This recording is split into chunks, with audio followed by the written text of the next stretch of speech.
Hello, everyone.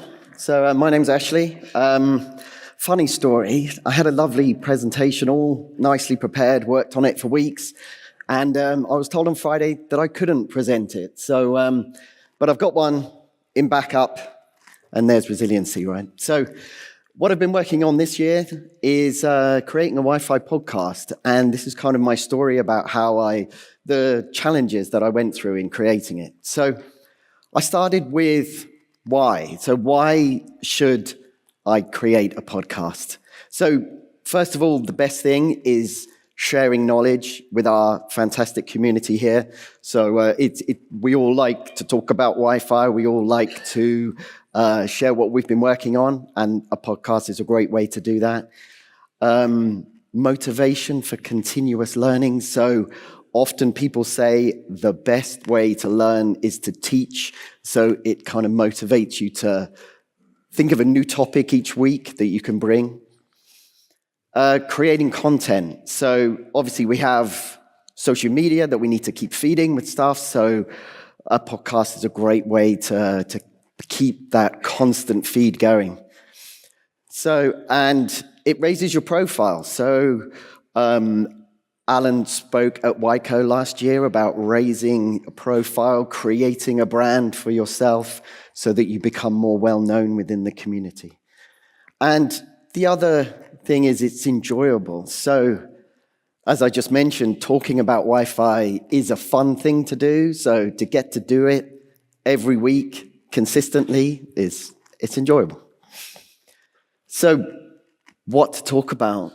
It was kind of daunting thinking, well, what can I bring to the table? Because there's so many excellent podcasts out there already, and where would mine fit into all these? So obviously there's much more technical ones where there's quite heavy discussions, like the Heavy Wireless, and maybe much more sort of conversational, much more kind of banter-based ones. So trying to find something to fit into this and something new was a challenge.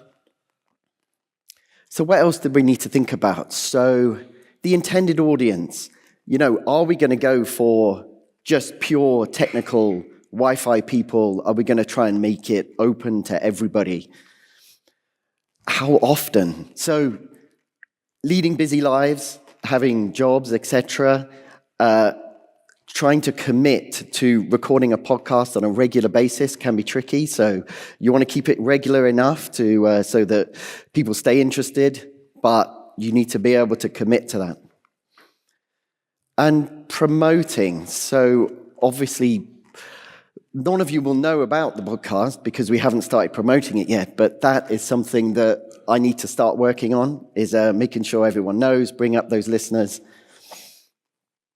Guest speakers. So another great way of promoting it is to get people who are already talking on podcasts, and then you can kind of bring their listeners in.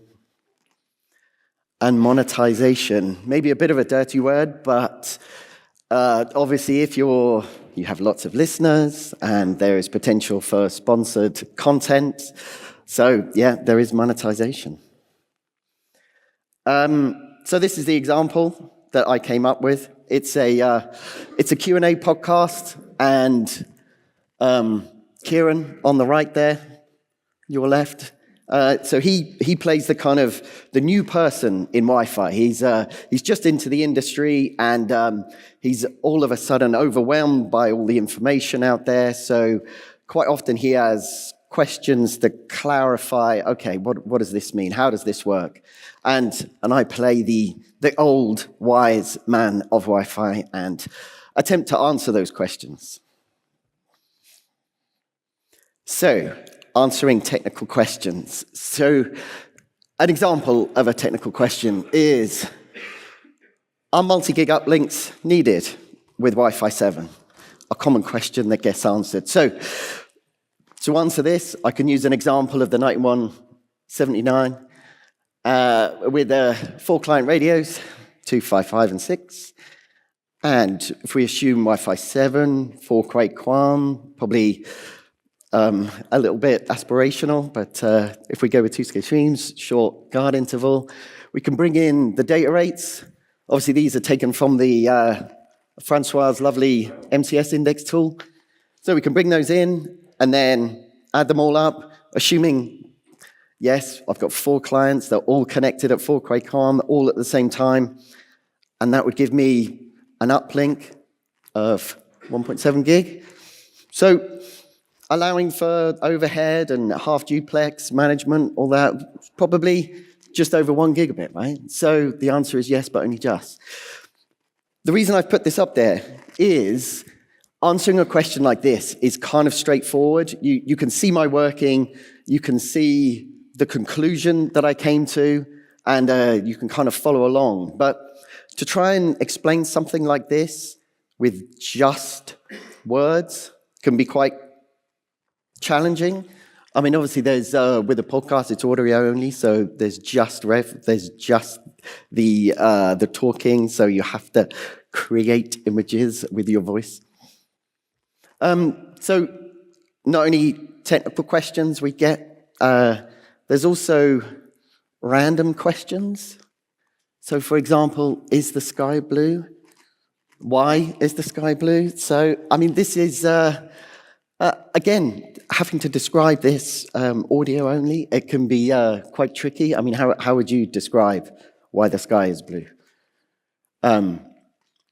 So obviously, just it's to do with the way the light scatters in the upper atmosphere. But talking through that, it's good. What's the difference between a normal oven and a microwave oven? So I should say these are kind of questions that get sent in. Obviously, this is to do with you have heat transfer or a microwave oven, right? It works similar to Wi-Fi, uses 2.4 gigahertz, and it oscillates the dipole of H2O. That oscillation creates heat. It's a common misconception is it's because the wave, the microwave, is the same size as the dipole. But, I mean, obviously that's not true because we know 2.4 from antenna positioning is about yay. And obviously a water molecule is notably smaller.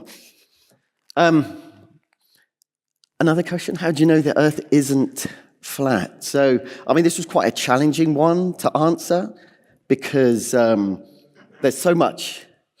It's one of those ones that should be immediately obvious, but when you think about it, it's quite tricky to explain, that one.